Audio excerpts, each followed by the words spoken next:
শ্রীমদ্ ভগবত গীতায় শ্রীকৃষ্ণ বলেছেন, আমাদের জন্মের আগে আমরা কে? আমরা ভ্রূণ পর্যায়ের আগে আমরা শুক্রাণু এবং ডিম্বাণুর অংশ। তারও আগে আমরা পিতামাতার রক্তের অংশ। তার আগে আমরা আমাদের পিতামাতার নেওয়া খাবারের অংশ। তার আগে আমরা বৃষ্টি এবং পৃথিবীর অংশ ছিলাম। আসুন আপনার অগ্রগতি ভ্রূণ থেকে বার্ধক্যে নিয়ে যাই। আপনি যখন প্রথম শুরু করেছিলেন তখন আপনি একটি একক কোষের জীব। তারপর আপনি গুণিত হয়েছিলেন এবং মাংসের একটি উল্লেখযোগ্য ভর হয়েছিলেন। তারপর আপনার একটি হৃদয়, তারপর হাড়, অঙ্গ, পেট, চুল, নখ ইত্যাদি। কে তৈরি করছে? আপনার মা আপনাকে নাভির কর দিয়ে বড় হওয়ার জন্য জায়গা এবং খাবার দিচ্ছেন। কেউ তার পেটে প্রবেশ করতে পারে না এবং মাংসের বলের আকার দিতে আপনাকে সাহায্য করছে। এমনকি আপনার জন্মের পরেও আপনি একটি হামাগুড়ি দেওয়া শিশু হয়ে যান, তারপরে একটি যুবক বাচ্চা এবং ছেলে, এবং তারপরে একজন প্রাপ্তবয়স্ক, এবং তারপরে একজন মধ্যবয়সী লোক, এবং তারপরে একজন বৃদ্ধ। কে এই সব পর্যায়ে নিয়ন্ত্রণ করছে? শরীর যদি প্রতিনিয়ত পরিবর্তিত হতে থাকে, তাহলে আপনি কিভাবে বলবেন যে আপনি শরীর? আপনার ধারণা থেকে শরীর ত্যাগ করা পর্যন্ত শরীরের কোনো অংশটি স্থির থাকে। আপনি এমন কোনো শারীরিক দিক নির্দেশ করতে পারবেন না যা আপনার সমগ্র অস্তিত্বের সময় কখনই পরিবর্তিত হয় না। কিছু অদৃশ্য বুদ্ধি আছে যে এটা করছে। সেই বুদ্ধি আসল কর্মী। অন্য কিছু বলতে পারে না তারা কাজ করছে। এই বুদ্ধি কাজ করছে একাধিক জিনিসের মধ্য দিয়ে। যাই হোক, আপনি মনে করেন যে আপনি কাজ করছেন। এটা আমার ল্যাপটপের মতো যে এই প্রশ্নের উত্তর দিয়েছে। একইভাবে আমরা অদৃশ্য বুদ্ধিমত্তার হাতের সমস্ত সরঞ্জাম যা সবকিছুকে চালিত করছে। একবার আমরা এটি বুঝতে পেরেছি, আমরা কখনই মালিকানা দাবি করব না। গীতায় শ্রীকৃষ্ণ সেটাই বোঝাতে চেয়েছেন। যদি আপনি আমাদের চ্যানেলে নতুন হয়ে থাকেন তাহলে চ্যানেলটি সাবস্ক্রাইব করে কমেন্ট বক্সে লিখুন, জয় শ্রীকৃষ্ণ। সফল হতে হলে ভয় দূর করতে হবে।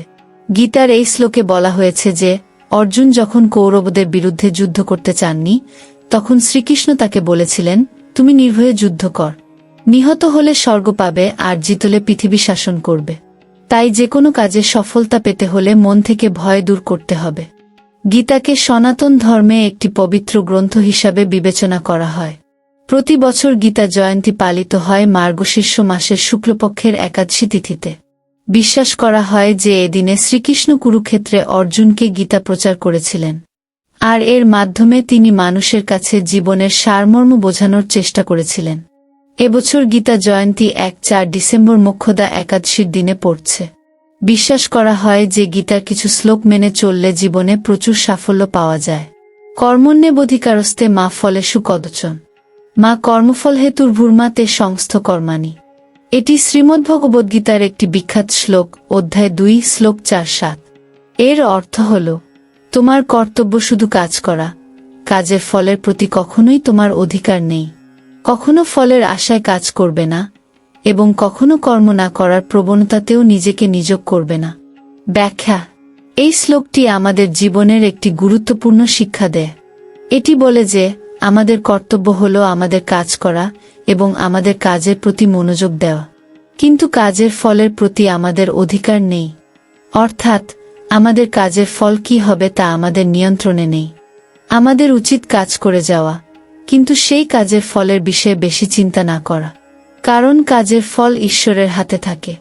এটি আমাদের শেখায় যে ফলের আশায় কাজ না করে নিজের কর্তব্য ও দায়িত্ব পালন করা উচিত। এতে আমাদের মানসিক শান্তি ও স্থিতিশীলতা বজায় থাকবে।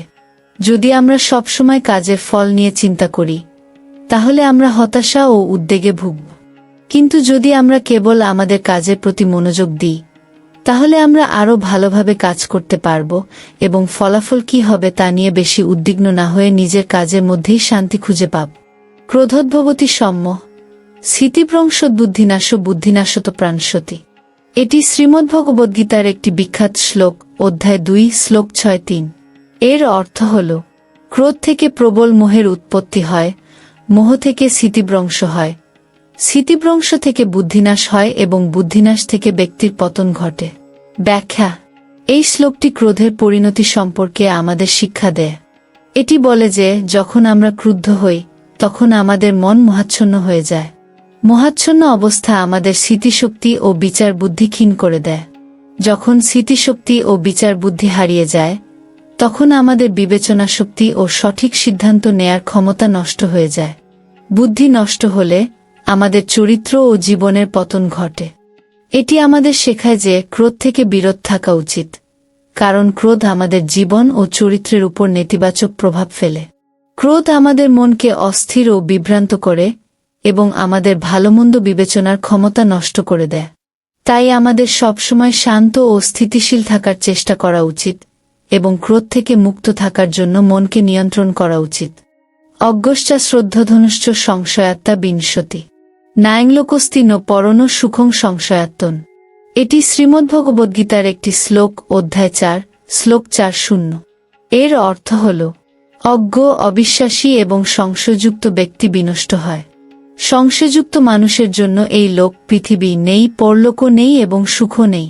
ব্যাখ্যা: এই শ্লোকটি আমাদের জীবনের একটি গুরুত্বপূর্ণ দিক নির্দেশ করে। এটি বলে যে যে ব্যক্তি জ্ঞানহীন, অবিশ্বাসী এবং যার মন সংশয়ে ভরপুর, সে নিজেই নিজের পতন ঘটায়। এমন ব্যক্তি জীবনে কোনো স্থায়ী শান্তি বা সুখ খুঁজে পায় না, কারণ তার মন সব সময় সংশয় ও সন্দেহে ভরা থাকে। এই ধরনের মানুষের জন্য পৃথিবীও নেই, অর্থাৎ সে এই পৃথিবীতে সুখী হতে পারে না এবং পরলোকেও তার সুখ নেই। শ্রীমদ্ভগবদ্গীতায় এই শ্লোকের মাধ্যমে শিক্ষা দেওয়া হয়েছে যে আমাদের উচিত জ্ঞান অর্জন করা, বিশ্বাস রাখা এবং সংশয়মুক্ত মন থাকা। এই গুণগুলি আমাদের জীবনে স্থায়ী সুখ ও শান্তি নিয়ে আসে।